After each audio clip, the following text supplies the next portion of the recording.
presented by Goswami Films।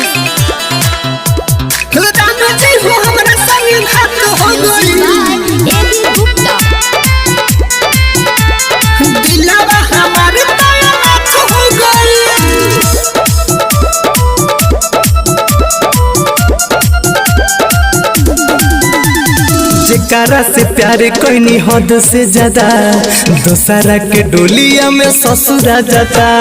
जेकरा से प्यार कोई नहीं हद से ज्यादा दूसरा के डोलिया में ससुरा जाता। कि राम जी हो हमारा से घात हो गइल, राम जी हो हमारा से घात हो गइल। दिलवा हमार तो अनाथ हो गइल, मलिया हमार तो बेहाथ हो गइल। दिलवा हमार तो अनाथ हो गइल। दिलवा हमार तो अनाथ हो गइल। राम जी हो हमारा संग घात हो गइल। presented by Goswami Films। दिलवा हमार तो अनाथ हो गइल। जिए के मन नहीं कर ताते विधाता, लोगवा मोहब्बत के भूल जाता जाता।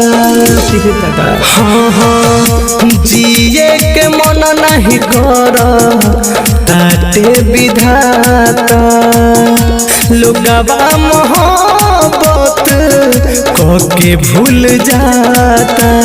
मलिया हमार तो बेहाथ हो गइल, मलिया हमार तो बेहाथ हो गइल। दिलवा हमार तो अनाथ हो गइल। राम जी हो हमरा संगे घात हो गइल। दिलवा हमार तो अनाथ हो गइल। presented by राम जी हो हमरा संगे घात हो गइल। दिलवा हमार तो अनाथ हो गइल। राम जी हो हमरा संगे घात हो गइल। presented by Goswami Films। Prakash गुडू संगे कैले बारी छल हो, अखिया से रवि के गिरतावे जल हो जल हो।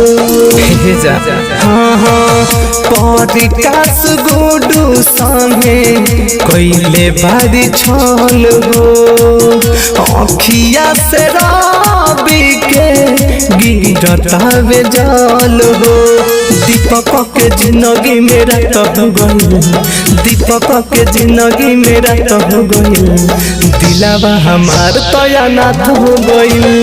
राम जी हो हमरा संग घात हो गइल। दिलवा हमार तो अनाथ हो गइल। Bombay digital recording studio Chhapra.